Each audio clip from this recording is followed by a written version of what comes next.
Inside the heart of Haiti's capital, Port-au-Prince, lies a city where the normal rules of life have long ceased to apply, a place where the state has collapsed, where the police no longer wield authority, and where hundreds of armed gangs operate with more power than any government institution, dividing the city into territories that shift like invisible borders, and as one steps into these streets, the contrast is immediately striking, for above the hills sit fortified luxury hotels and government buildings guarded by armed personnel, yet below, entire neighborhoods have been reduced to rubble, burned by fire, torn apart by gunfights, and abandoned by residents who fled for their lives, leaving behind homes, memories, and livelihoods, and in the displacement camps surrounding the city, families huddle together under makeshift tents of bamboo and plastic, with children sleeping on mats that soak when it rains, mothers cooking near open sewers, fathers wandering in search of work that rarely exists, and the constant echo of gunfire reminding them why they cannot return to their homes. Within these camps, survival is the only priority, yet life continues, with informal markets, schools set up in tents, and communities organizing themselves despite the chaos, and moving from the camps into the abandoned neighborhoods. The destruction becomes staggering, with entire blocks flattened, walls riddled with bullet holes, cars burned and overturned, schools and hospitals abandoned, and the occasional human remains lying in the debris, silent witnesses to the violence that swept through. Yet among the destruction, there are people who refuse to flee, forming resistance groups comprised of ordinary citizens, mechanics, farmers, fathers, students armed with whatever weapons they can find, standing guard, building makeshift barricades, and patrolling at night to protect their homes, telling stories of children hidden under beds during shootouts, neighbors kidnapped or killed, and the constant threat of invasion by gangs, yet remaining steadfast because this is the only home they have. Meanwhile, the gangs operate with military precision, controlling fuel depots, water supplies, ports, marketplaces, and even certain police stations and roads, dictating who can travel, who may live, and who must pay extortion, with the most powerful coalition, formerly known as G9 and now called Vive Ensemble, led by the notorious Jimmy Barbecue Cherizier, a former police officer who rose from poverty to become a feared warlord commanding hundreds of armed followers, known for burning enemies alive. And to meet one of these leaders safely, one must avoid private cars and travel via crowded public buses, surrounded by passengers who understand the danger as armed gang members patrol the streets, deciding instantly who may pass and who cannot. Upon reaching a meeting point, a heavily tinted SUV arrives, and the gang leader, calm and confident, speaks openly about the corruption that enabled gangs to rise, explaining that for decades politicians sold weapons to gangs to use them in rival conflicts, leaving thousands of young men armed but with no future, forcing them into a cycle of violence that continues to this day, acknowledging crimes committed, kidnappings, murders, burnings, but framing them as the products of a failed state, a lack of governance, and decades of foreign exploitation. And as we leave his territory, passing through neighborhoods where even the coastline is controlled by gangs, with seaside villas fortified and guarded by armed men, the reality of a city under siege becomes ever more apparent. Yet amid all this danger and despair, the Haitian people endure, carrying the same resilience that enabled their ancestors to defeat colonial powers and slavery itself, hoping for a day when children can play safely, mothers can walk without fear, fathers can provide, and the nation can rise from the ashes of its long, painful history. Continuing through Port-au-Prince, the scale of destruction and human resilience becomes even more pronounced, as one observes how every street, every alley, and every ruined building tells the story of decades of suffering, political collapse, and natural disaster. The earthquake of 2010, which killed over 200,000 people and destroyed homes, hospitals, and schools, exacerbated an already fragile state, creating a vacuum that gangs quickly filled, offering protection, jobs, and control in the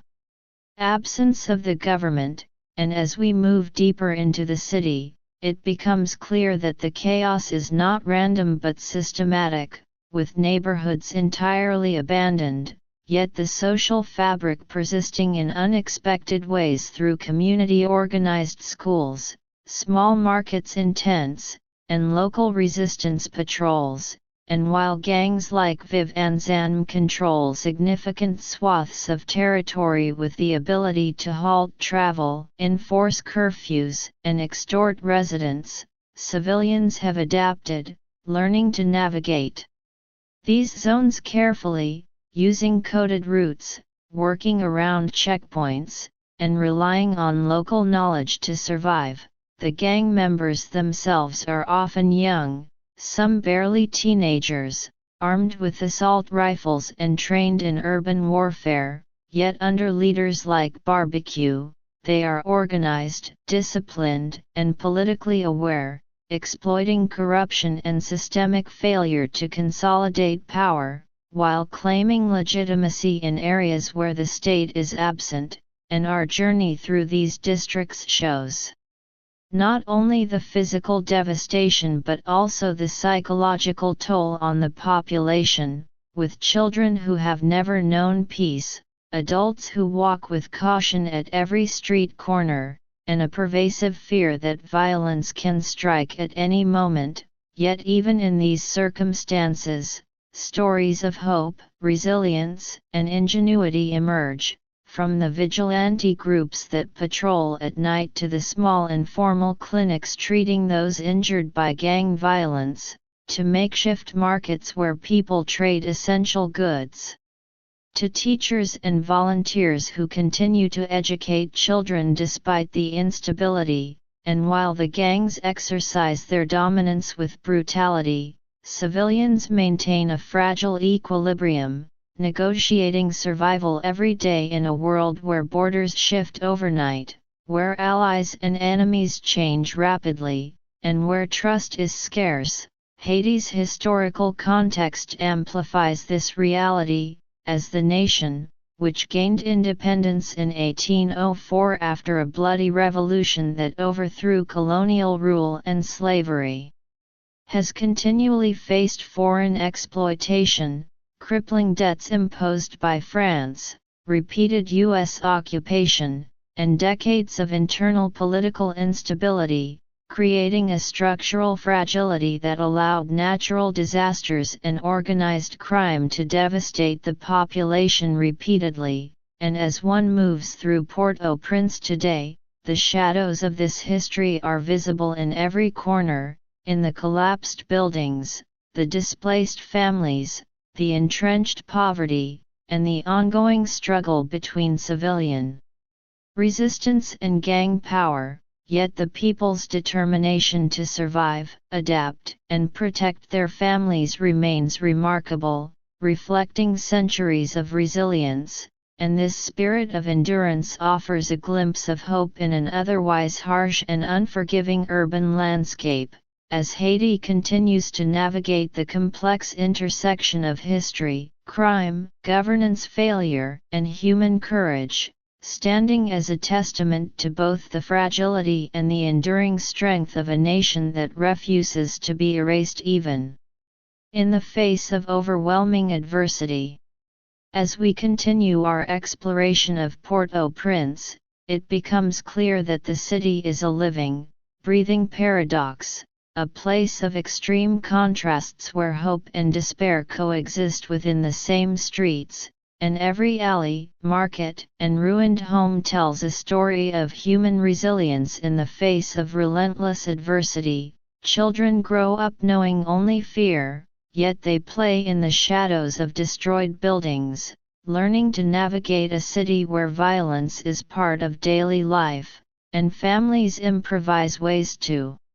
survive, setting up small shops, informal schools, and communal kitchens within the wreckage, while vigilante groups patrol neighborhoods with vigilance born of necessity, creating fragile oases of security in a city dominated by gangs like Viv and Zen, whose leaders, including Jimmy Barbecue Cherizier, exercise control with military precision, dictating access to water, electricity, fuel, and food supplies, and ensuring that every resident understands who holds power. As we move deeper into gang-controlled zones, the psychological impact of living under constant threat is palpable, with adults walking cautiously, scanning every corner for danger, and children growing up in an environment where fear is normalized and survival requires constant awareness. Yet even here, glimpses of human determination emerge, from the improvised medical clinics treating those injured by stray bullets to community-led schools teaching children basic literacy despite the chaos outside, to informal markets where people trade whatever goods they can obtain, demonstrating that even in the absence of a functioning state, social structures find a way to persist. History casts a long shadow over the present, as Haiti's painful past from the victory of enslaved peoples over colonial powers in 1804 to decades of political instability, foreign occupation, crippling economic debt, and catastrophic natural disasters has shaped a society in which systemic fragility allows criminal organizations to thrive and ordinary citizens to be caught between survival and despair. And as we traverse these streets, we witness not only the tangible ruins but also the intangible scars, the trauma carried by generations, the memory of a nation that has repeatedly endured devastation, yet refuses to surrender entirely. In these streets, the gangs are not merely criminals, but a parallel power structure. Young members as early as 14 trained in urban warfare, wielding rifles, and controlling entire neighborhoods, while their leaders navigate politics, corruption, and alliances to maintain dominance, often providing rudimentary social services in the absence of government, and their presence underscores the vacuum of authority that allows them to exist and expand, challenging the very notion of law and order. Yet the human spirit persists, seen in the courage of civilians who resist, in the mothers who protect their children, in the teachers and volunteers who continue to educate, and in the everyday acts of solidarity and survival that demonstrate that even amidst overwhelming adversity, hope endures, and Haiti's story, though marred